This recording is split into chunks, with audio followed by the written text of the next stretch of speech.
another example. We have been given with the function f of xy. We are going to find the stationary points. We evaluated fx and fy. We found the second order partial derivatives fxx, fxy and fyy. And we formed the equation fx equal to 0 and fy equal to 0.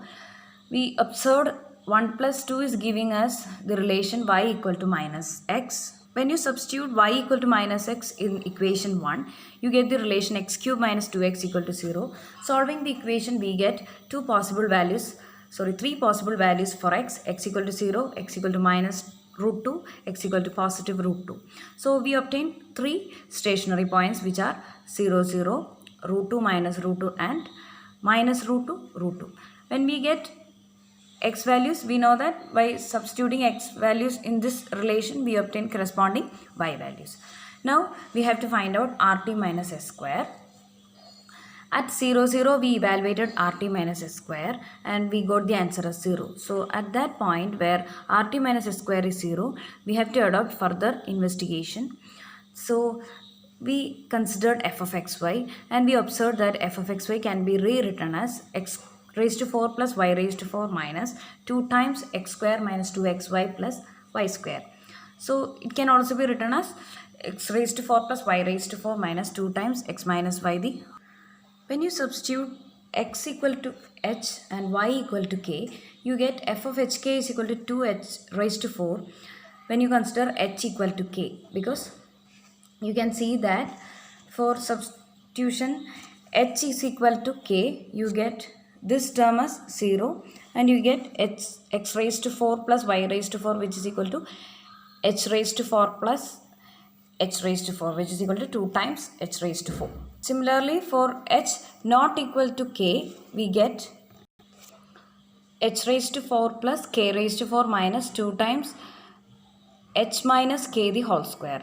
We know that h and k are very, very small quantities and they are the neighboring points of the stationary point 0, 0.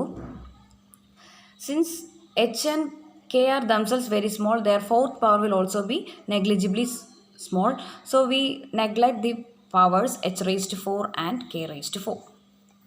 After neglecting the higher powers, we can see that f of hk is equal to minus 2 times h minus k the whole square when h not equal to k. Now, we see that f of 0, 0 is less than f of hk because f of 0, 0 is 0 for our question and f of 0 is greater than f of hk for h not equal to k. So, here when 0, 0 is the stationary point being considered and hk are the general set of neighboring points being considered, you can observe that f of hk minus f of 0, 0 is greater than 0 for h equal to k. And for the other case h not equal to k, f of hk minus f of 0, 0 is negative because you obtain the relation 0 greater than f of hk minus f of 0, 0. So, since the function is not behaving in a similar fashion, we come to the conclusion that there exists no extreme value at the point 0, 0. Only if we have f of hk minus f of 0, 0 has a same inequality satisfied at both the cases, we can conclude that the extreme value exists at the point, stationary point being considered. Now, we evaluate rt minus s square for the next set of stationary point. Consider x equal to root 2, y equal to minus root 2. When you evaluate rt minus s square, you get a positive value and r is also evaluated as a positive. Since r is positive and rt minus s square is also positive, we have f of xy has a minimum value at the point root 2 minus root 2. And the minimum value is obtained by substituting x equal to root 2, y equal to minus root 2 in the f of xy's expression given in question. You get it as minus 8.